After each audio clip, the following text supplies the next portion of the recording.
like you have so many people are still here.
Okay. My microphone is still off. No. No? Okay.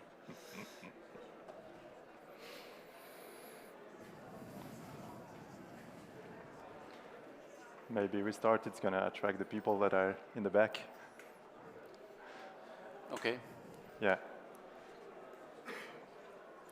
Okay, let's go. Okay. Welcome, everybody. On behalf of CSS and EPFL Innovation Park, I would like to welcome you to this year's Demo Day and conference of the Future of Health Grant. We're excited to be here tonight. My name is Jan-Niklas Kramer. I am a member of the core team of the Future of Health Grant, and I will be one of your hosts tonight, guiding you through the event. And with me is my colleague and co-host, Johannes. Thank you, Jan-Niklas. Thank you, everybody, for joining this event. My name is Johannes Brie. I'm from EPFL Innovation Park, the program manager of the Future of Health Grant. And we are excited to have you all today in person at the Rolex Learning Center, Lausanne. So today we'll talk about the subject of preventive medicine as a way of improving the quality of life of the patients. So we call it sometimes Medicine 3.0. So maybe, Jan-Niklas, you can tell me more about it. What is Medicine 3.0? Yes, so as you might have seen, we have chosen a topic today, which is called Healthier Tomorrow. And we will elaborate a little bit what we mean. It points to the transition of healthcare systems moving to a more preventive approach of medicine. That is what we call Medicine 3.0. We did not invent this concept of Medicine 3.0. It has been invented by experts, and there have been written books about it. But we will briefly summarize the concept of Medicine 3.0, and of course, if we want to ask the question, what is Medicine 3.0, we will need to explain what is Medicine 1.0 and 2.0. So with Medicine 1.0, we mean the old medicine of Middle Ages that have no foundation in science. These were all sorts of crazy ideas, and luckily, this is no longer the medicine that we know today. Today, we are living in Medicine 2.0. It's a science and evidence-based medicine, and it has brought breakthrough technologies such as vaccine and antibiotics that have dramatically increased our lifespan and the quality of life. In fact, in the transition from Medicine 1.0 to 2.0, the life expectancy here in Europe has doubled from 40 years to roughly 80 years today. This great increase in life expectancy is due to the fact that the tools of Medicine 2.0 have been able to address the main causes of morbidity and mortality of the 19th century, which are acute diseases and infections. However, Medicine 2.0 has one problem. It is not suited well to tackle the challenges, the morbidity and mortality of today. The main drivers of morbidity and mortality today are chronic diseases, so-called non-communicable diseases, such as diabetes or heart disease. And these diseases require a different approach. Medicine 2.0 is based on the assumption that you start treatment once you detect symptoms and can diagnose patients. And this does not work well with chronic diseases. Chronic diseases need Medicine 3.0, a preventive approach that relies heavily on absurdly early detection of symptoms and detecting the onsets of diseases, and then combating them with highly personalized interventions. We hope that with these highly personalized approaches, we can delay or even prevent the onset of chronic diseases and prolong life without disease. To do that, of course, we need great amounts of data to make that happen. We are not there yet with Medicine 3.0. We are still at the beginning of the transition to Medicine 3.0, and there are many important questions that need to be answered, such as when will we arrive in Medicine 3.0, what will it take to get there, and are we ready in Switzerland? We want to use this event as a platform to discuss and to discover together these questions and possible answers. To do that, we have invited renowned experts on the topic. And Johannes, why don't you tell us what we can expect in the next hours? Thank you, Jan-Niklas. Indeed, that's the good intro of what we'll be talking about today during this event. So we'll start with an opening words from the two founding partners of the Future of Health grant, which are EPFL Innovation Park and CSS Insurance. Then we'll focus on the topic for tonight, prevention in the new cure, Medicine 3.0, with a top-down agenda. We'll start with two keynotes. We'll take the example from initiatives of America's leading healthcare organization, Kaiser Permanente. And then we'll follow with the keynote of Professor Holger Fleisch, who will talk about prevention and how it plays a comparatively small role today and what we can do about it. Then we'll zoom in with a panel discussion about the situation here in Switzerland. And you will hear the story of a successful startup in that domain, which is Iris Smartring. And on the second half of the event, we will review the Future of Health grant program and announce the winners of the next cohorts. So we'll announce you the 9 selected startups for the next month. So that being said, I would like to introduce the first presenter of today, Jean-Philippe Lallemand, the director of EPFL Innovation Park. He will talk about the mission and strategic focus of EPFL, the interconnection of different programs and their links to preventive medicine. He will also highlight some of the success startups in the EPFL startup ecosystem that are offering prevention-linked technologies as role models to inspire maybe many of you today sitting in the room. Jean-Philippe, the floor is yours. And I gave you this.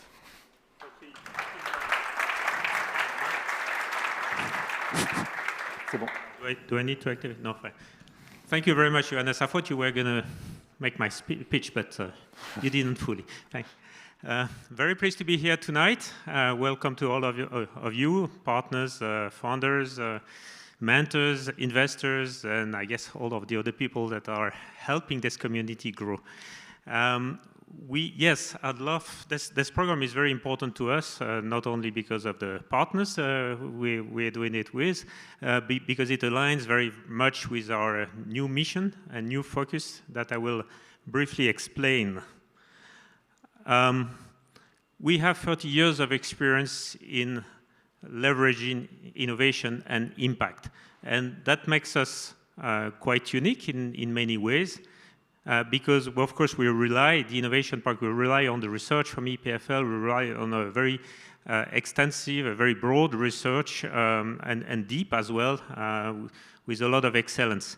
And more specifically, we have, over the years, over the 30 years, slowly shifted our mission. You know, the first mission initially was to foster entrepreneurship, to develop entrepreneurship, make sure the technology from EPFL reach the market.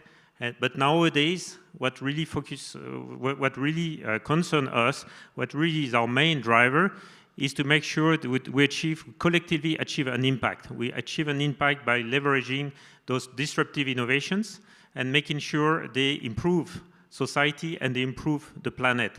And that's what this program is all about, I guess. Prevention is part of this movement. Medicine is part of this movement. For us, there is health and life sciences in general are about 1/3 of our startups, of our activity, and it doesn't exist by itself. You know, in order to make an impact on the planet, on society, you need to have more than just life science. You need also green tech, sustainability, you need trust. These are the 3 domains we focus on, and there are clear links between the 2. Take an example, of course, for health, you need also good agriculture. You need to preserve the soil, you need to preserve the water, you need to preserve everything that you use as a resource and restore it. That's why green tech is also very, very important for health and for preventive medicine. You also need trust, because you're going to rely on people that will handle your sensitive data. They will handle your health data. They will know a lot about you. You want to make sure that this aspect is well covered and that you're not going to be hacked. So all those domains are very dependent upon each other. And that's why we have developed programs that I'm not going to describe, but that are really going on strongly with many partners to make sure we develop innovative technologies in all those areas. Moving forward, we want to further increase, again, our cooperation with partners and be even more focused on specific domains. So moving from health in general to well-being, to longevity, to nutrition, again, with partners. Also working on regenerative technologies, because there's a lot that will need to be regenerated in the world in the coming years. We also want to work on net positive manufacturing, as an example. All of that, plus trust and quantum that I already briefly mentioned, are domains where it's really worth working together, developing specific focus groups, and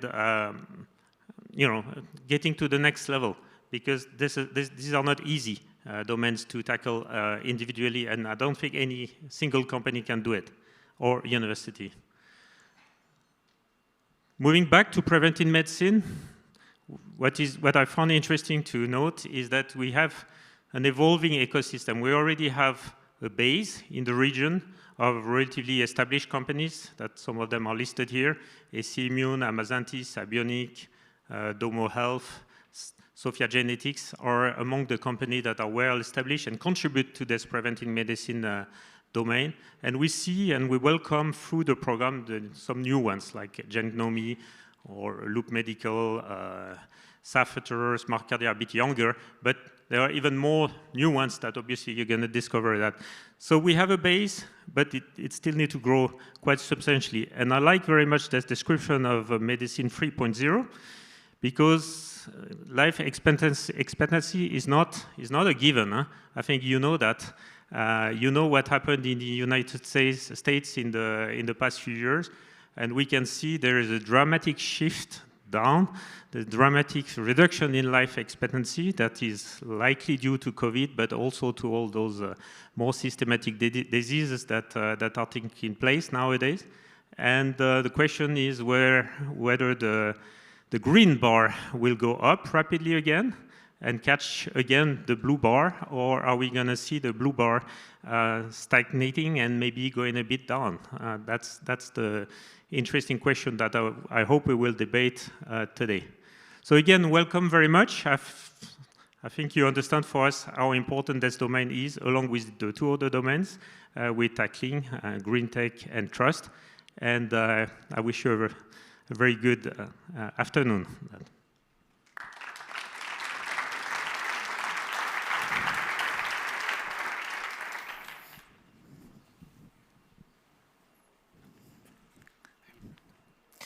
Thank you, Jean-Philippe. Very interesting words. I think it's great that the Future of Health Grant has such a strong foundational partner.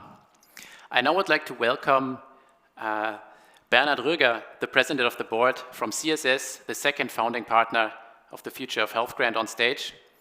He's the President of the Board. He was a member of the Board since 2013. Welcome, Bernhard.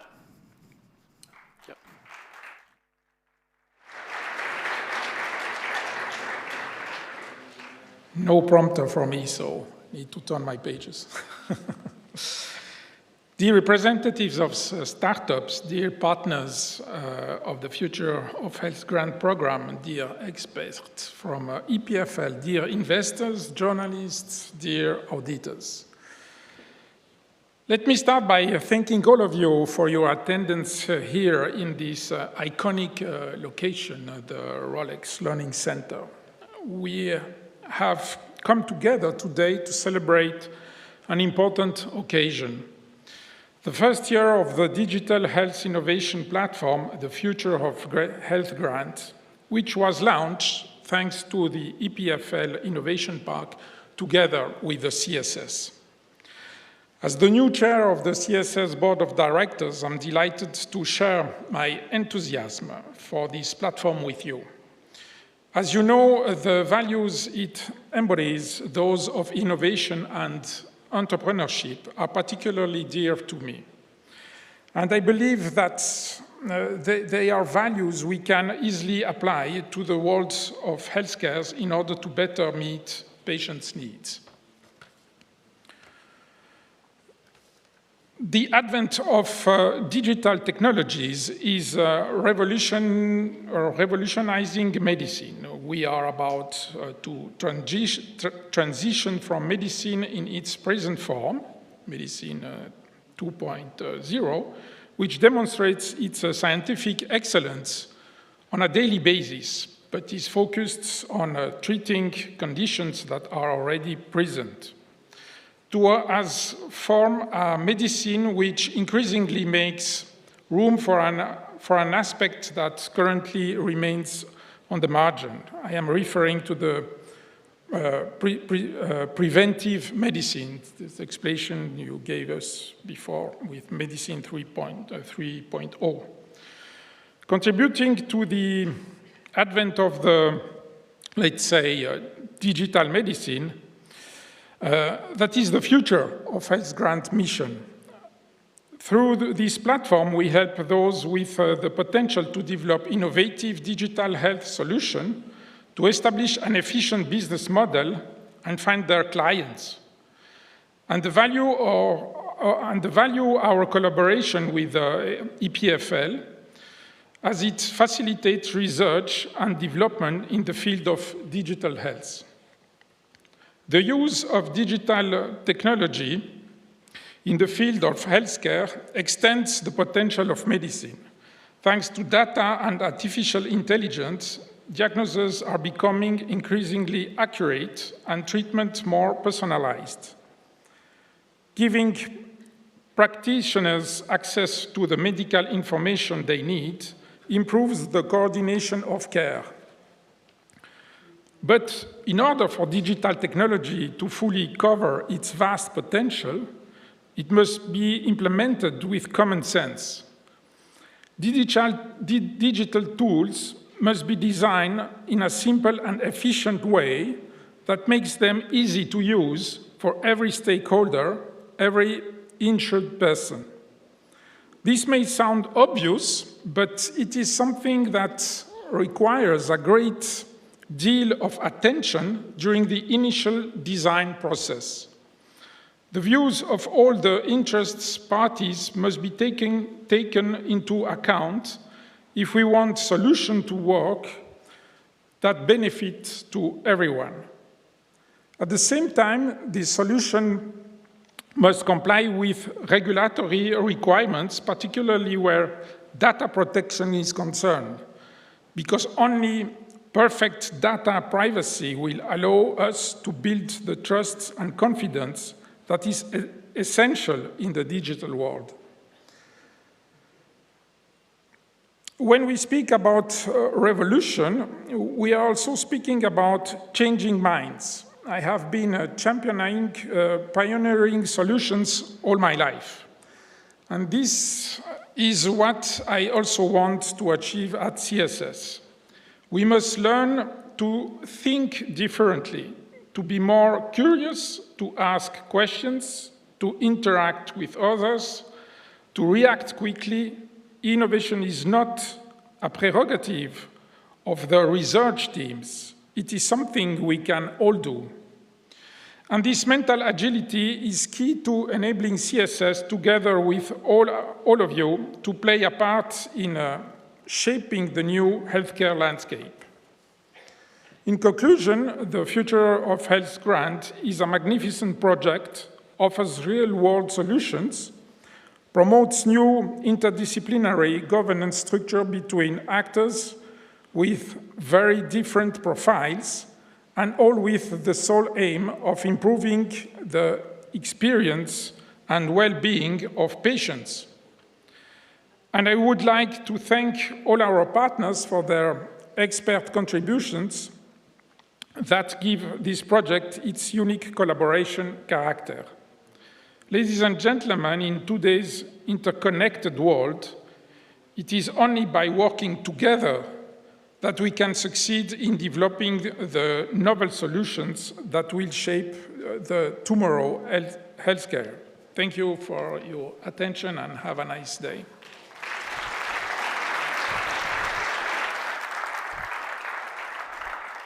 Thank you, Mr. Bernard Rieger, for your introduction words, which sum up the CSS vision as a key insurer in the healthcare sector in Switzerland. I would like now to introduce you now the first keynote of the day, Viviane Tan. She was leading the strategy and innovation at Kaiser Permanente, and she's now Vice President managing the strategic information management and global relationships at Kaiser Permanente. In this role, Viviane provides the strategic leadership for an enterprise data and analytics team in order to support, enable, and advance Kaiser Permanente's strategy. Additionally, Viviane manages the partnerships with the World Economic Forum in collaboration with the Chief Strategy Officer on the broader international strategy. And she's going to give us her vision of how the past, with its approaches and the past pandemics, is helping us to have a clearer vision of the future regarding the medicine, with a more preventive and personalized medicine. Yeah. So Viviane, you should be on Zoom now. I see you. So whenever you want, the floor is yours. Great. Thank you so much for that kind introduction. And it is an honor for me to address the Future of Health grant conference and audience of innovators and change makers. I'd like to maybe start with a quick overview of Kaiser Permanente. As many of you already know, we are a fully integrated care and coverage health system. We offer comprehensive health insurance coverage, along with a full spectrum of care from hospitals, clinics, pharmacy, lab, rad, all the way to home health services as well. We are also one of the largest integrated systems in the US, with 12.7 million members, close to 40 hospitals, over 600 medical facilities, 212,000 employees, and 24,000 physicians. And last year, we had revenues of $95 billion. Maybe more importantly, Kaiser Permanente has a very strong focus on prevention and proactive care management. And we have always been early adopters of technology and continue to innovate and lead in digital health. We are also really proud to be recognized for our high quality care across many areas, including and maybe especially preventative care. Next slide, please. Awesome. From our very start, Kaiser Permanente, which we were founded over 77 years ago, our health plans, that's our insurance part of our business, have received fully capitated payments from both commercial groups, individuals, and also government programs like Medicare that cover the elderly population in the US, along with Medicaid, which covers lower income populations. This very unique, financial incentive structure inherently highly aligns our system with really keeping people healthy and preventing illness and the progression of disease, across our populations. We have always been rooted as a value-based healthcare system where we seek to optimize care outcomes while being as efficient and effective as possible. Our value-based healthcare system is anchored in several key strengths. The first is the evidence-based care, what you refer to as medicine 2.0. Along with that is our personalized care, including genetics and genomics and organomics, which is more of your medicine 3.0. Along with that is also the recognition and the study and practice around addressing upstream social determinants of health, like broader food, housing, transportation, services, safety, and economic opportunities. The pandemic has been very challenging for many health systems, including Kaiser Permanente. But we have gained a lot of insights into consumer health behaviors and preferences, leveraging the power of big data and AI. For example, we have 4,000 machine learning models in production and 300 deep learning models. And over the course of the pandemic, we have built a very powerful digital personalization engine based on very sophisticated knowledge graph databases and technologies. As well as shifting to a lot of near and real-time NLP-driven interactions. Next slide, please. Everything we've done, including this integrated model consisting of our health plan, our hospitals, and our medical groups, this really enables and allows us to become a leader, continue to be a leader in preventative care. We had so many examples at Kaiser Permanente. I found it difficult to maybe just highlight 4 of them. And maybe in the interest of time, rather than go through each example individually, I'll touch on the common themes across these 4 examples of preventative care. The first is we really take a data-driven approach. We at Kaiser Permanente have over 20 petabytes of data and growing very quickly, including genomic information and also being one of the largest biobanks in the US.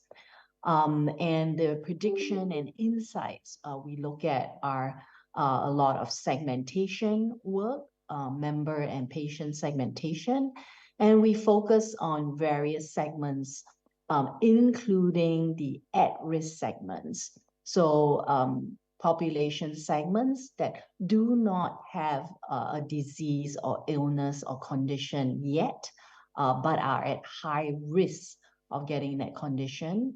And we really try to apply predictive analytics and prescriptive analytics, often using artificial intelligence to predict the progression of this at-risk population, as well as prescribe proactive preventative interventions.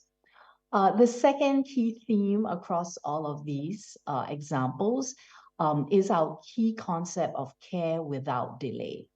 We want to provide preventative care without any delay. And it is really provided through a network of coordinated care teams. We take a very strong team-based approach to our care, along with very scalable and often automated clinical workflow, enabling very, very continuous member-patient follow-up and follow-through. And finally, the last theme across all of these preventative care examples are that we are highly technology-enabled with high integration, high interoperability, and real-time data and analytics. Next slide.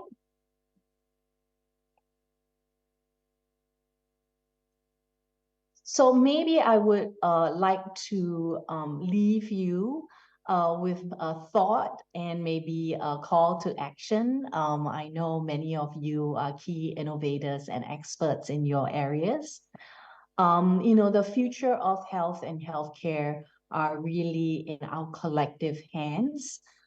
We take, in addition to a team-based approach, we have a very team-based, innovative ecosystem.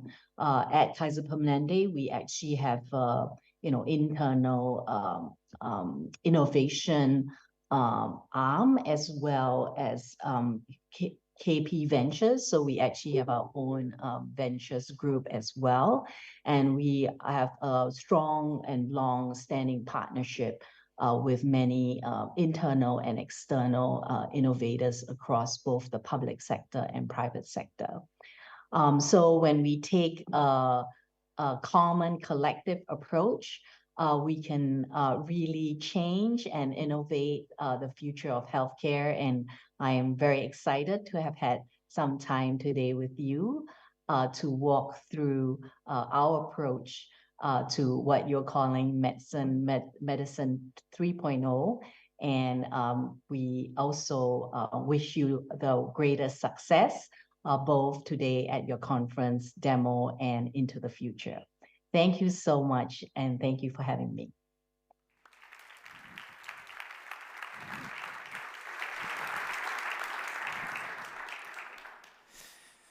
Thank you, Vivienne. It was great to have you. It was inspiring to see how you're already working on implementing Medicine 3.0. We are very grateful that you found the time to share your thoughts today with us. And I believe it's in the morning in the US, so thank you again, and we wish you a great day. Thank you so much. Take care.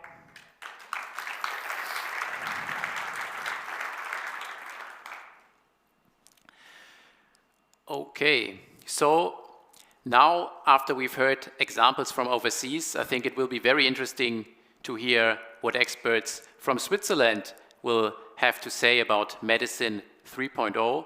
And it's a special honor for me to introduce our next keynote speaker, Professor Elgar Fleisch, because 4 years ago, I finished my PhD at his chair at ETH. Professor Fleisch is Professor of Information and Technology Management at ETH Zurich and at the University of St. Gallen. And with his largest research group, the Center for Digital Health Interventions, he investigates the impact that new technologies have on our healthcare systems. He's not only an academic, he's also an entrepreneur and co-founder of several startup and spin-off companies, and he's also an author, and he has summarized his thoughts on health and technology in his latest book, The Digital Pill. Please welcome Professor Elgar Fleisch.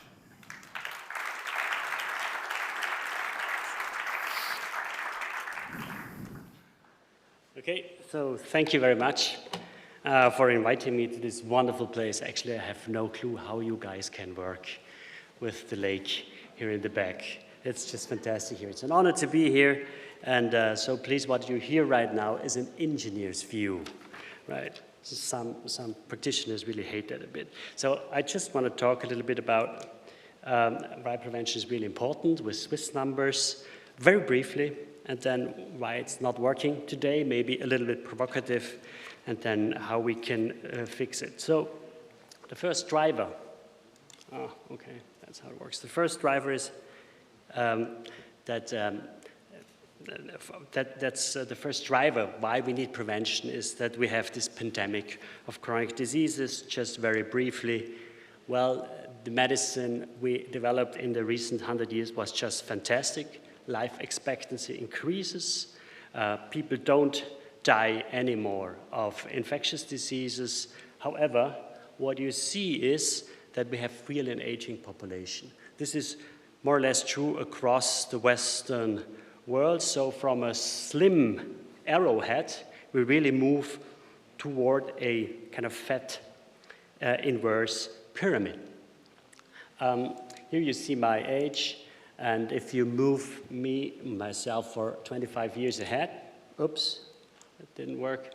Anyway, if you just move that thing 30 years into the future, and I should become or get 55 or 85, then you will see that in Switzerland, 30 years from now, you have 2.5 or even more million people above 65. So this is not just Switzerland, but this is across the globe. So, and when you get older, then you develop in the Western world chronic diseases. And just as an example, you see the prevalence of diabetes developing along with GDP in China. This is also true for Mexico, for basically any other country.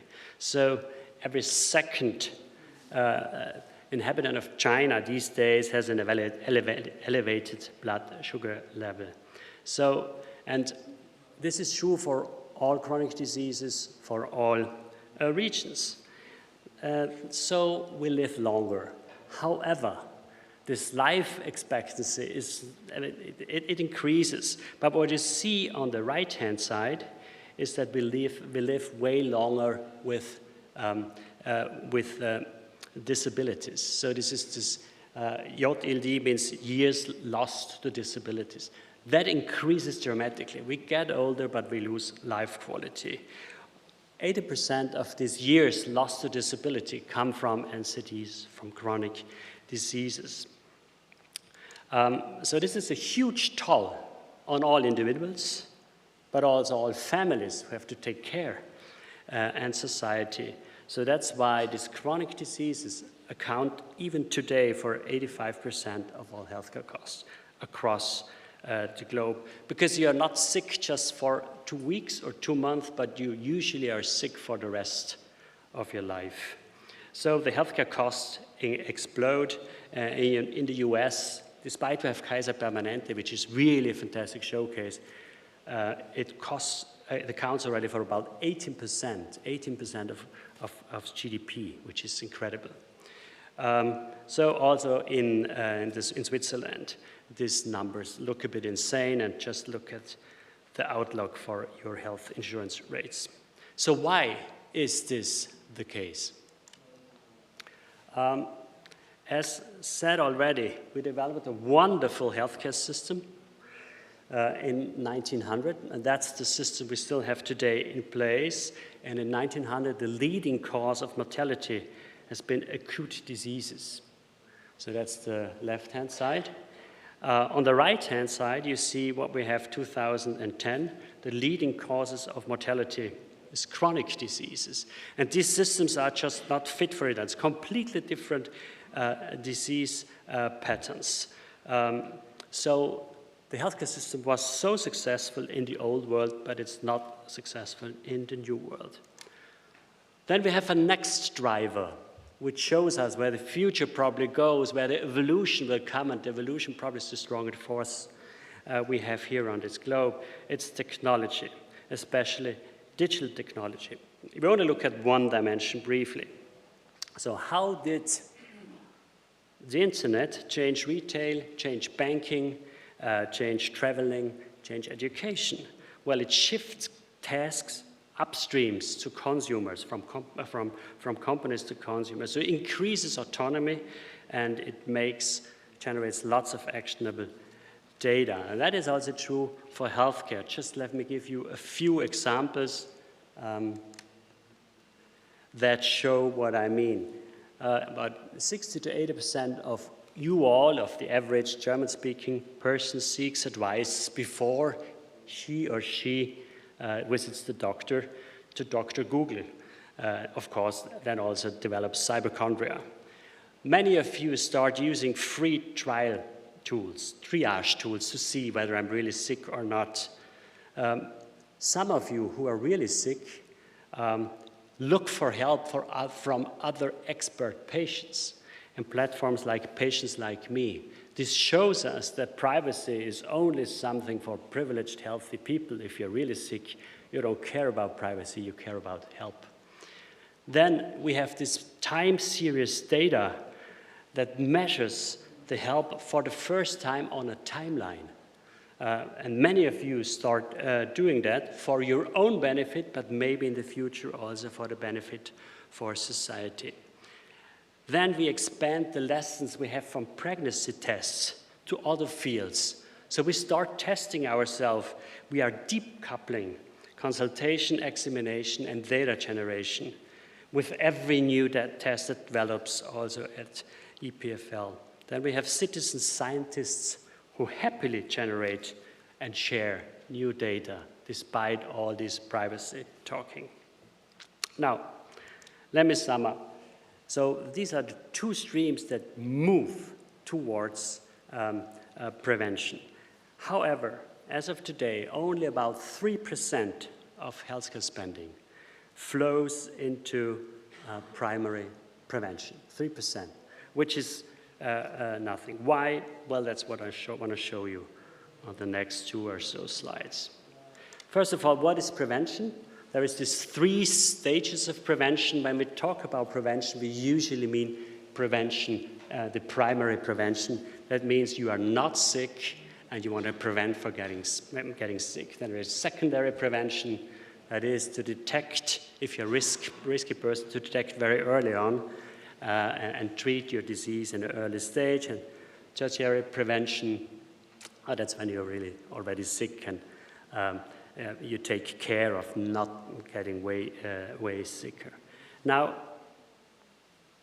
different studies have shown that there is a big discussion going on, but that about 25% of the chronic diseases are bound to the genes. So in 25% of all the cases, well, it's luck or not. But in 75% of the cases, it's choice of lifestyle. That's crazy. So we could prevent. That's the first message. So it would be able to prevent way, way more than we think. And this is also true in other industries. Look at, for instance, industry as in the maintenance of cars, the maintenance of planes, the maintenance of trains. Here we do prevention like a Swiss watch, like a Rolex, right? It's planned. We have budgets for it. We know how to do it, but not with our bodies. So prevention it doesn't work. You have many reasons why, what could be the difference. So we do constant measurements in cars. And then there is this alarm things going off if the oil pressure is too high or water pressure or water temperature is too high. So we have warnings. The checks are mandatory by law. We assign personal budgets for cars, but not for ourselves somehow. But there is maybe deeper reasons why prevention doesn't work. And we just went through all the players in the market. And the basic reason, you see it always in the last line, it's not a business case. Now let me just sketch it out for the payers, and I really leave out CSS because that's a wonderful company. but maybe for some of the others, it's true. So if you are a payer, health insurance, well, and if you know an Excel sheet very well, then you know less damage means smaller insurance bill means less revenues. Well, that's pure logic, right? But you can work around it with good tricks. But anyway, or individual pricing means, so if you pick out the best risks, means smaller bills, means less profits. If you have good people on the risk side, they say, yes, yes, yes, prevention is cool, but you cannot isolate the effects of prevention on the long run. So you cannot calculate it. That's also true. You have unknown and potential high costs on the reimbursement list, like if you do a DIGA in Germany, right? Insurance companies hate it, and I understand exactly why. So then you have strange regulations that forbid you partly to do prevention. At the end, you have no business case. So, and this is true for basically all players in the field. Right? So it's kind of a deadlock. This is true for healthcare providers. You find the arguments, even for scientists. Why for scientists? Because if you do a prevention study, there is so many factors going into that dependent in deciding how the dependent variable will evolve, so you don't do a scientific study because you cannot publish it very well. So that's why you don't find research in it. So basically the system is kind of broke. So anyway, now that was kind of the critical part, but how can we now go about it, think about it? And I would, that's the high scale, the University of St. Gallen part of me. Well, we have to turn it into a business. If somebody can make money out of it, feed his or her children, then it will grow, then it will spread across the globe. Now, so what would we have to do? Let's look now at the following sketches. So today, how do we do treatment of people today? First of all, we wait until you see clinical signs. Then you start measuring, like temperature or something like that. So you start measuring yourself once you are sick, and then you start managing. Why do you do that like that? Because then you have a reason to go to the doctor, and you have a reason to hand in the bill at the doctor, at the insurance company. So that's how the system works today. Preventive medicine would be that you measure all the time. And then if you see something goes wrong or might go wrong, you already start taking action. Now, it's completely understandable if it's very expensive to measure, and if it's unclear how to respond to that measurement, that's also expensive. It just cannot be done. Right? There is no cost-benefit relationship that would work out. So what we, at the end, are looking for is the following. So this being healthy is a black hole. We don't know exactly where we are on this line. We only know when we get sick, something is wrong. So you start measuring and entering the system once you are sick. So what we want to do is we want to put light into this kind of black box and say, okay, where are we on this curve from really very healthy towards not so healthy anymore? What we are looking for is that we find accountable measurements that are low cost. And then we find accountable health interventions that would show, okay, I'm going back to normal. And this is kind of the core thing we as researchers and entrepreneurs have to look at. Otherwise, we just beg and hope. So we go for accountable measurements and interventions, and of course, accountable personalized interventions. So this is not completely weird. There is already first companies starting doing so. The first one I came across is already a few years ago. It's not exactly the same. It's really costly to make the measurement, but it's called Insight Tracker in the Boston area. So what you can do there, you can draw your own blood, or somebody does it for you, and you make the blood biomarkers, and then you upload them, and then this company makes science-based nutrition recommendations based on their own algorithm. This is only a small part, but actually it's a pretty cool part. So you have a timeline of your measurements. Still, the measuring is more expensive than you can do every day, but for health freaks across the world, this is the platform to go as of today. And suddenly, they learn from their data what really works for whom. Then there is other companies like the Swiss company Care from Winterthur, where you buy a subscription, and then you make 2 measurements a day, not just a year, not just blood-based, but you can measure lots of stuff. And then you have these behavioral coaches who help you really change your life. And both of these companies are growing. Nothing is paid from us, there is no subsidies as of now. So I think for the young entrepreneurs, this switch from 2.0 to 3.0, as some claim, but there is ideas out there is business models out there. We urgently need all the brains here, of course. Now, let me come to the last point quickly. So this prevention only works when the benefits of prevention are larger than the costs. But not for society, but really for a balance sheet. It doesn't help, if somebody profits, another party loses too much. So it should be beneficial within one balance sheet, at least within patient, within insurer, within a caregiver, because they need to still make money or survive. So one very important aspect is that we need constant measurements that are low cost and really scalable. So how do I measure my health status when I'm healthy at very low cost? I just bring up 2 examples. They might just inspire.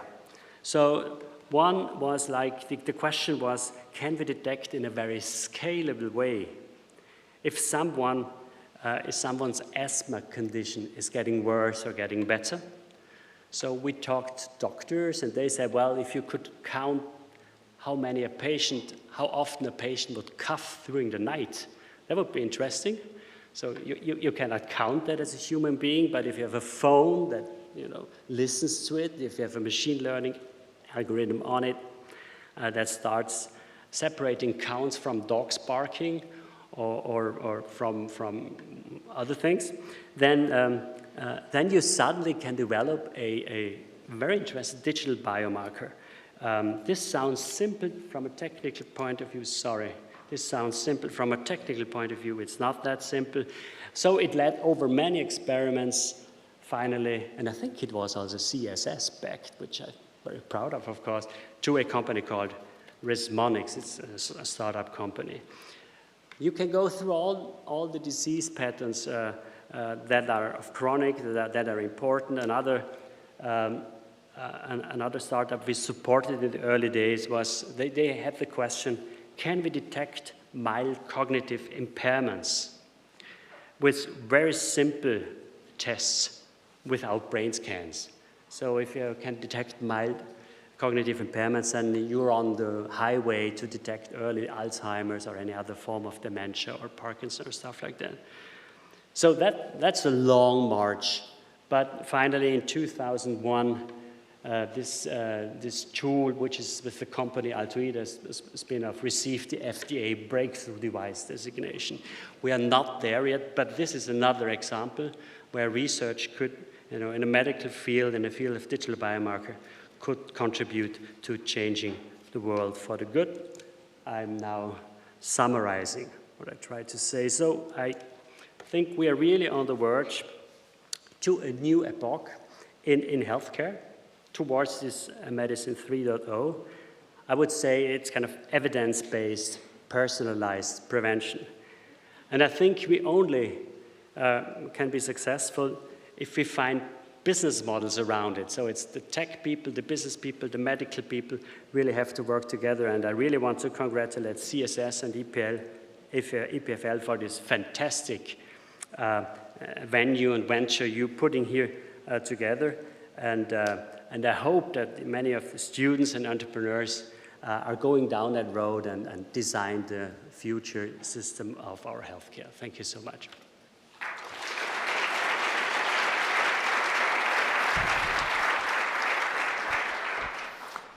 Thank you so much, Professor Fleisch, for the presentation. And you put to the importance of measurement for early detection, and that's a good transition for the startup later, Iris Mattering. But before, we'll have the panel discussion moderated by Nicolas Loyot, who is an innovation catalyst at CSS. So yeah, Nicolas, welcome on stage, and I'll let you the lead. Thank you, Johannes. Thank you, Dr. Fleisch. Yeah, we go down a little bit down to earth from the very big vision of the Medicine 3.0 to what can we do in Switzerland. And to talk about that, I would like to invite 4 key people in the healthcare system here in Switzerland to ask them a few questions. And the first of them is Filomena Colatrella. She is the CEO. Please, Filomena, join and sit. She's of course the CEO of CSS since 2016, if I'm not wrong. But of course, you were in the company before. And yeah, my second guest here is Diego Braguglia, who is partner at VI Partner. VI Partner is the leading investment company in Switzerland, especially in the healthcare system. Diego is not a stranger to the domain because he has 2 PhDs, if I'm not wrong. One is molecular biology, and the other one, I'm forgetting. Just one. Oh, okay, so that's good. My next guest is Jean-Daniel Lafeuille, who is the CEO of Vaudoise Assurance. So Monsieur Lafeuille has been in the insurance for all his career, I think, since 1989, out of the UNIL, I think, if I'm well, okay. And we will discuss about what Vaudoise is doing in the healthcare system. That's interesting as well. And my last guest is Dr. Schaller. Dr. Schaller is a doctor by training since 1981. He was the founder of the Groupe Donnet in Geneva. If you want to sit over there, yeah, thank you. In 1988, and what is more important for us today is the head of the Réseau Delta. So Réseau Delta is the largest GP or doctor network in Switzerland with more than 900 doctors, mostly or all in Romandie, but it's making it the biggest network. And 250,000, maybe probably more, 250,000 insured people in your network. So it's quite huge. So it's interesting to understand what is your vision of the ground of the Medicine 3.0. But first, I would like to ask the first question to Monsieur Lafeuille. What is La Vaudoise doing in the health industry? Well, what is your approach and what do you do? Please take microphones. I forgot to mention that, of course. Yeah. Yes, it's working. Thank you. Hello, everybody. Thank you. We are not a health insurer, so no problem with my colleagues, Filomena. We have no conflict. You're not in the same domain, yeah. No, we was part of Intras, and we sell Intras to CSS, so it's okay. We are part of Intras, not all the Intras. So Vaudoise, we are very active also in insurance business, in non-life business, and we are active also in income, loss income for corporate customers. And that's why we are active also in insurance business, in health. And we have also services, which is called corporate health services, where we are doing prevention, absence management, and so on. So I would like to say hello to Isabel Kunze. You can say like that. It's our intrapreneurship manager of corporate health services of Vaudoise. So that's a first point. Second one, of course, as an employers, we are doing a lot, of course, on prevention. I don't think we are on level 3.0, but we are doing something on that. As Dr. Fleisch said before, we are doing a lot of things because we have to measure things. So, of course, we have employer satisfaction for our employees. That's a first point, very important point. We have the label Great Place to Work. We have it for a few months. We measure also all the absence of people. That's the basis of prevention. And then we are doing a lot of things on prevention. For example, I can tell you we have a lot of club for sport, for culture. Unfortunately, the first one, the best one, is a wine club. But it's good for health after 40. Yeah. I've heard that. But the second and third one are running and biking, so it's very important. Then we have internally a lot of things we are doing, a lot of work about also burnout conference, everything like that, because we found it's very important that our managers are aware about how you can see your employees. And that's very important also for our side. So that kind of example of what we are doing on prevention. Then we are doing a lot of management. We have management and support when we have problems. Some people have problems like burnout or harassment or something like that. And we are also we have trusted office mentors, which are external of the companies, to do a support to our employees in that sense. Okay, thank you. Philomena, I have a question for you. Sorry, first I need to make a warning. I have some people I'm calling by their first name, like Philomena and Diego, and some others with a title like Dr. Chaleur, Jean-Daniel. No, okay, so sorry about this. Philomena, what is you are not a competition to Vaudoise, of course. We discussed that, not really. Depends. Yeah. Well, what is your approach of medicine 3.0? What does it ring for you in terms of prevention? Dr. Fleisch, Professor Fleisch mentioned the fact that it's all related to a business model. Where do we go for the health insurance with this medicine 3.0?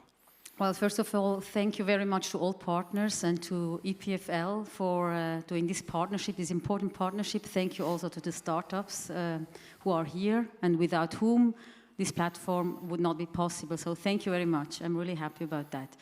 Then prevention is a topic that really, is important for me, but also for the company. And we started to position CSS as a health partner. And why did we do that?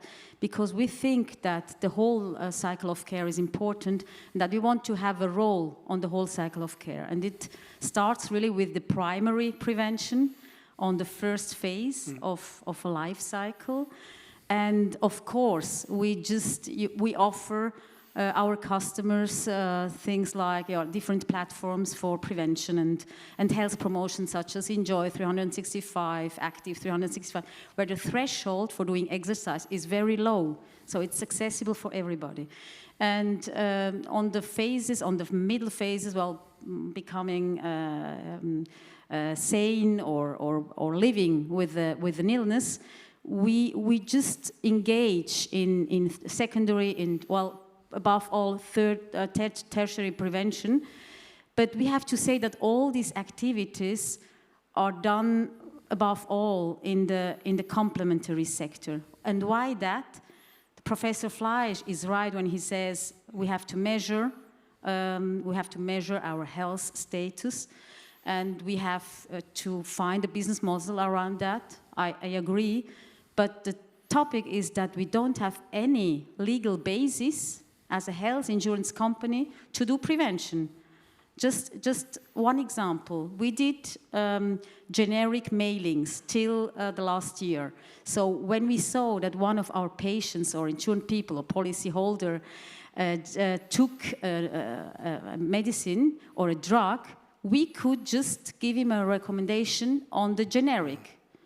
Today, we can't do it because of the privacy law of GDPR. And so we really are not allowed to do more in that sector. That's why we support a lot the parliamentary proposal that is now discussed in the parliament, where we could do in certain specific sectors more than we do today in the primary prevention. So prevention is at the core of our vision, at the core of our strategy, and we work on that, and that's the vision that CSS has. So, but it's right that we have to find the right business model. Is your vision that the people don't go to the doctor, to the hospital anymore? That's the I don't, paradise? You know, my vision was in 2017 that our agencies and care, it was a little bit my vision, that our agencies, we have 100 agencies all over the Swiss, to Switzerland, that you enter the agency, you have this kind of measurement, then you get the plan, and our people in the agencies would just work with that plan with our people. That was really a vision, but we didn't realize it, but now CARE realized it. I know CARE because I did also this measurement. And I think it goes hand in hand, prevention it goes hand in hand in being aware of how I feel, how I take charge of my health status, and I don't think it avoids going to the doctor, but it gives you the opportunity to have a different management on your health status, but it doesn't avoid completely the doctor. Yeah. But it gives you the opportunity to work with the doctor on a better path, on a better patient journey, such as the Réseau Delta does with us and with other companies. Yeah. Dr. Schaller, what is your view from the field? I mean, you are the most grounded in terms of what's happening in change, what is possible, what the doctors are doing on the field. What do you think? What do you see? And you can reply in French if you feel more comfortable. I'm answer in French. It's be easier for me. Oui, bien entendu, le médecin de généraliste qui est en première ligne avec son patient est une pièce maîtresse de la prévention et de la médecine 3.0. Le problème que nous avons aujourd'hui, c'est que le système de santé n'est pas prêt à effectuer, à faire de la prévention. On le sait, on l'a dit, 3% pour la prévention, c'est peu. Ça, c'est la première chose. La deuxième chose, on n'a pas une politique vis-à-vis de la santé. On a une politique sur les soins. Et on voit bien qu'aujourd'hui, nous allons dans le mur et la discussion sur les primes, c'est un des résultats. Donc, et ensuite, la société continue, l'agroalimentaire continue à investir sur des produits sucrés, sur des produits salés. Ensuite, vous avez en face de vous des patients qui savent, ils comprennent qu'ils sont obèses, qu'ils ne font pas d'exercice, ils connaissent, ils savent qu'ils ont un diabète, ou potentiellement un diabète, une hypertension, et ils savent aussi qu'ils vont tomber malades. Le problème, ce n'est pas seulement de savoir, c'est comment on change son comportement. Et c'est vrai, comme on l'a vu tout à l'heure, les outils que nous aurons à portée de main, et c'est magnifique ce qu'ont fait les étudiants, et ce travail d'innovation est très important. Mais c'est comment on implante l'innovation dans un système de santé. Puis la deuxième question, c'est est-ce que les patients, est-ce que les malades sont sensibles à ces innovations et vont changer leur comportement? Et est-ce que les médecins, ils sont formés à l'éducation thérapeutique, mais est-ce que les médecins demain peuvent être financés pour accompagner les patients à changer de comportement? C'est des questions vraiment ouvertes. L'innovation est intéressante et on pourra continuer à discuter sur qu'est-ce qu'on devrait faire ou qu'est-ce qu'on pourrait faire. Parce que les incitatifs vont dans le mauvais sens aujourd'hui. Tous les incitatifs en Suisse vont dans le mauvais sens. As the biggest or the largest network of doctors in Switzerland, do you integrate innovation? Do you have some seminars where you train the doctors, where you... Bien sûr, depuis 30 ans, nous faisons de l'innovation. Nous sommes allés au Kaiser il y a 30 ans. Et on ressort aujourd'hui le Kaiser. Chaque 10 ans, on sort le Kaiser et on dit voilà un modèle formidable. Mais oui, il est formidable. Mais il faut comprendre pourquoi il est formidable. Quels sont les ingrédients que nous n'avons pas en Suisse? Tant qu'on n'a pas ces ingrédients, dans un modèle de financement, dans une philosophie, on ne changera rien. D'accord ? Réseau Delta, aujourd'hui, il fait ce qu'il peut. Il faut savoir que nous sommes un réseau de médecins de famille qui sont dans leur cabinet. Nous faisons de la formation pour ces médecins. Les médecins sont tous suivis des cours d'éducation thérapeutique. Les patients sont aussi informés par les assurances, comme vient de dire Mme Collat-Trella. Et nous avons des datas. Nous avons des datas, mais nous avons de moins en moins de datas. Parce qu'aujourd'hui, les assureurs ne nous les donnent plus. D'ailleurs, la CSS est la première assurance, malheureusement, qui ne nous donne plus les datas. Mais pas par votre faute. Non, mais pas par votre faute, à cause de la protection des données. Et de la complexité. C'est ce que je disais avant. C'est ce que vous avez dit, Mme Collat-Trella. Donc on a effectivement une difficulté, c'est que tout le monde dit on veut des datas, mais aujourd'hui on ne peut pas collecter les datas. Si vous n'avez pas des datas pour piloter, pour pouvoir accompagner des patients et donner des informations, comme on l'a vu tout à l'heure avec le professeur Fleisch, on ne peut pas transmettre des informations valides sur pour essayer de modifier les itinéraires cliniques, enfin modifier les styles de vie de nos assurés et de nos patients. Yeah. Okay, thank you. Diego, you are an important piece of the ecosystem because you bring the money that the innovators are looking for, not to everyone, to a few selected best startups. What is your vision of the Medicine 3.0, this use of the data prevention? Is it one of the focus of VI Partners? It is a very important focus, but let maybe just to start we have to realize, to understand and accept that life is a sexually transmitted deadly disease. This is what is it. So we can do everything we want. Sooner or later, we are going to die. Now, I think the goal is just to add life to the years, not years to the life. Yeah. And what we're working now, and I think we have looked, it was a very nice presentation in Terminance to say the importance of prevention. This is very important. The issue is nobody is ready to pay for that prevention. Nobody is there to pay if you have a startup setting up some preventive tools or rehabilitation tools, which I think we are very close, nobody is willing to pay for that. So in your world, we say we don't have the business model, right? So we don't have a business model. We don't have now the acquirers who are ready to commit to buy for people, for companies who are really very strong in preventive medicines. Just a very stupid example. It was a study committed 15 years ago. They said that in the US, you have an elevator starting at the 3rd floor, not at the ground floor. Suggesting that you may have a decrease in hypertension by about 15%. Just that. Nobody's going to pay for that. Yeah. Nobody. Yeah. So I think I would like just to take away the discussion just for a highly political debate, especially here in Switzerland. I think the insurance prices has been already released, the new prices for 2024 or not? How much for health insurance is next year? Do we already know how much more we have to pay? Tomorrow. Well, for it's 2024. Tomorrow. We know it tomorrow. Okay, but I've seen before that some... So it's well tried, but we are going only to tomorrow. I can't say anything, so otherwise Bear says... Being here an institutional investor, I think we have a fiduciary duty to make money with the investor who just gave us money.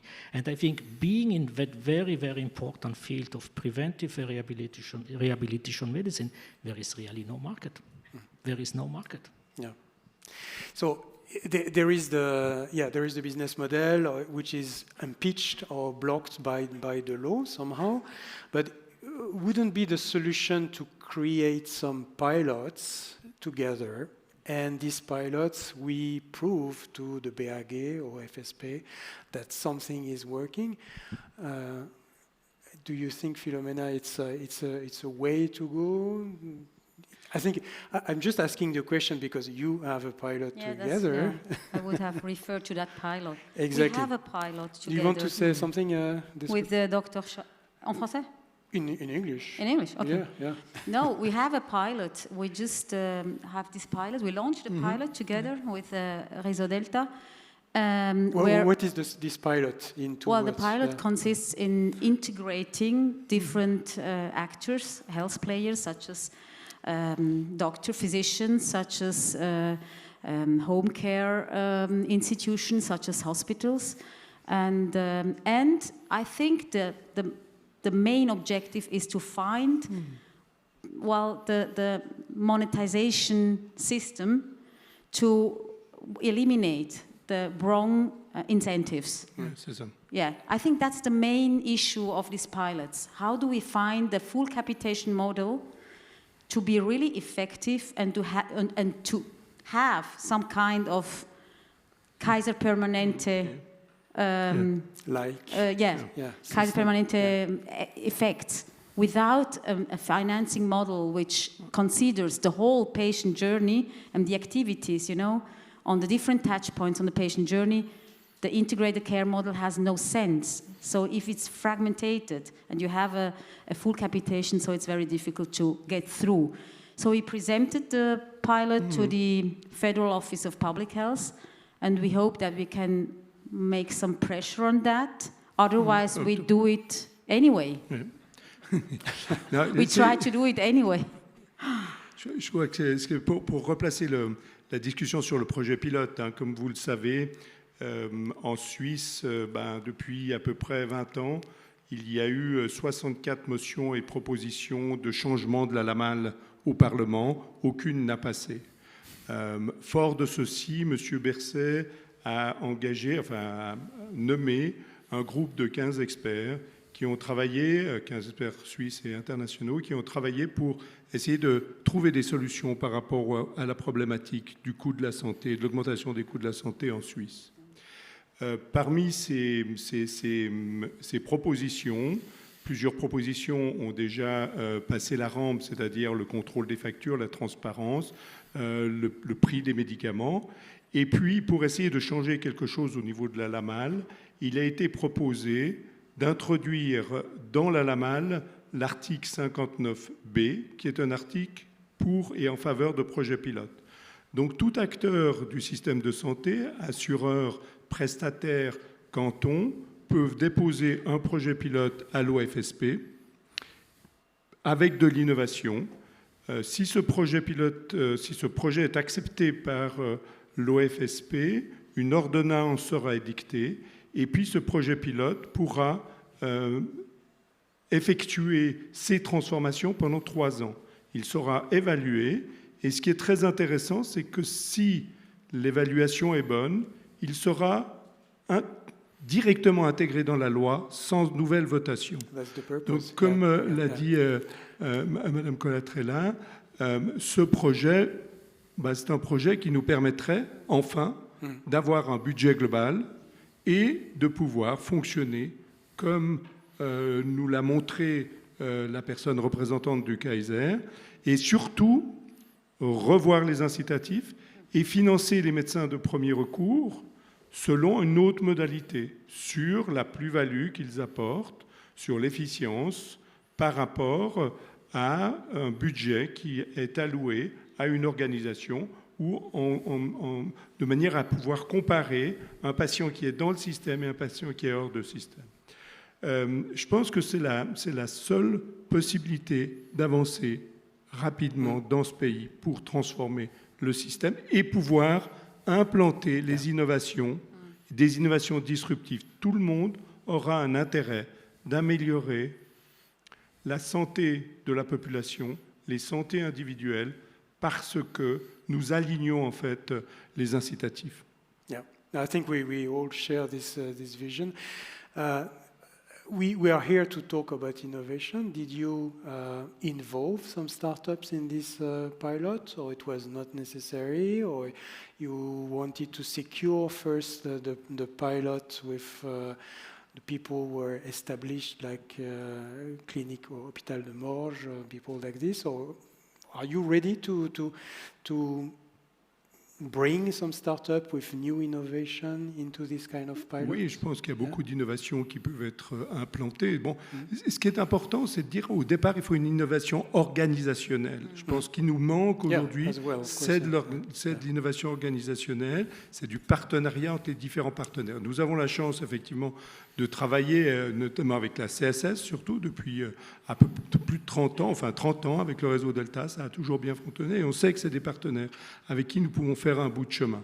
Ce qui est difficile, c'est effectivement qu'il faut, le pilote sera local, la CSS pense stratégie aussi nationale.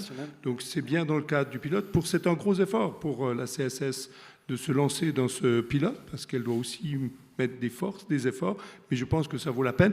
On a vu aujourd'hui, et vous l'avez entendu dans l'interview de Mme Butikofer hier, les hôpitaux aussi disent on ne peut plus, on n'arrive plus, il n'y a plus d'argent, donc il faut innover. Et puis Swiss Medical Network a pris aussi les devants avec Visana. C'est un peu un projet identique. Il travaille avec la loi actuelle. Nous allons un peu plus loin que Swiss Medical Network dans ce projet de partenariat avec le canton aussi, canton de Genève, canton de Vaud, les assurances. Yeah, excellent. Diego, do you, on your side as an investor, do you think if you have a startup we would be belonging to this kind of pilot things, would it bring something on their deck for investment? Do you think it's demonstrating the traction for the startup? Is it something which is valuable that you would estimate more for the startup? Or you didn't think about it? Of course, we look at it with attention, and especially we are all exposed to that. I think prevention and being part of that module is definitely a very important element. But what needs also to be considered is the so-called exit routes. Also, who is going to buy that startup? And this is where we very much struggling to find a solution. So there are many, many startups working on, there are very good preventive tools where you can measure, you can quantify, you can reproduce, but when you're coming to the fact how you can make the health economics out of, let's say a simple example, how to prevent or just to decrease hypertension. How you can say a decrease of, 10 points of millimeter of mercury in your hypertension, how much money you're saving. I think Philomena, you certainly know. But I think who is going to pay for that? If you have a startup developing that algorithm, who is going to buy that startup? And this is where, as an institutional investor, we don't find a solution there. It's not because the asset, it's not because the methodology, it's not because the needs are not there. It's just because we are missing who is going to be the end buyer. Okay, but you invest. You're raising a fund. I don't know if you're allowed to say that, but you invest. What are the segments that you invest in? Also, we talk about the Medicine 3.0 or healthcare. Also, we are raising now a fund which is full in Medicine 3.0. Yeah. And one of the main topics of this are new business model on B2B. B2B. Okay. Which might be interesting for the pharma, might be interesting for the distributors, might be interesting for the regulators, might be interesting for the insurances. Okay, so B2B in opposition to the B2 patients, B2P. I think B2U, which is business to user. B2us, yeah. But I think definitely, you can have very useful app to measure your blood pressure, to measure your glycemia, but those are just tools. I think down the road, I think the médecin de proximité is the main player in that scope. But what we are, and this is, nobody's going to pay for that. Yeah. I think we are interested to invest in company who really, you make the access to new drugs, to new therapeutics, to new business model much more efficient. Yeah. Okay, thank you. Jean-Daniel, I would like to end with the last question to you.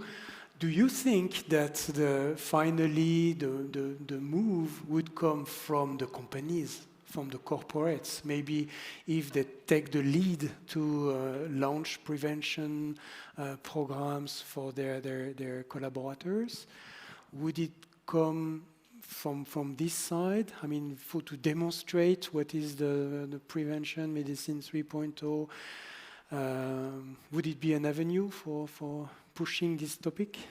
Yes, of course. I think it's good to put the things from corporate point of view. Nevertheless, it's not enough. I think what it was told before is very important. I agree absolutely with Mr. Chalet and Philomena. It's very important to write more than that. But nevertheless, corporate is very important because there is also, you see, we are in a particular society today where the mental health is difficult. It's very difficult. When you open the newspaper, not physically, not digital now, it's always bad news. You're always at bad news. So at the end, it influences also the mentality of people working in corporate. And that's why we think that with our corporate health services, the goal is to push prevention, to speak with HR department, to tell to HR department is so important to emphasize the fact that if the mental health is good, then the physical health will be good also. So I think we have a lot to do on that sense, and we are doing a lot with some prevention effect on that side. Yeah, so something which is important for those who were not here last year for the launch of the program is why do we have Vaudoise participating to this Future of Health grant program? Is because you asked us, please source or find or identify solutions in the mental health domain, because for Vaudoise is quite a strong direction, and I guess for the collaborators of Vaudoise, but not only, of course, but we have more 200 for million your of premium in health insurance. Exactly. It's very important, not only for us, but all the corporate companies that are in Switzerland. Yeah. Thank you. I would like to thank you four of you. We only scratch the topic right now, but we have the opportunity at the apéro to exchange a little bit more. And what we want to do at the Future of Health grant is to start conversations. So that's this is the objective, just that the people know each other. Start thinking about some disruptive idea, and that we try to move things with ideally some pilots together. Thank you.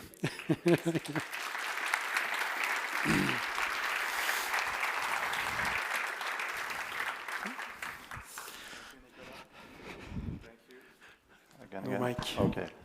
Thank you, Nicolas, for the discussion, for the moderation, and thank you for the panelists. Sorry. What I would like to do right now is just, I see many people moving, so I suggest that we do 2-minute break, but when I say break, don't go too far because it's just 2 minutes. So what you can do is just stand up, stretch a bit, and talk to your neighbor for 2 minutes so that it can give you some freshness, and then we start again in 2 minutes. So don't go too far, please. I see people moving already. Don't go too far, but you can stand up and discuss with your neighbor for 2 minutes.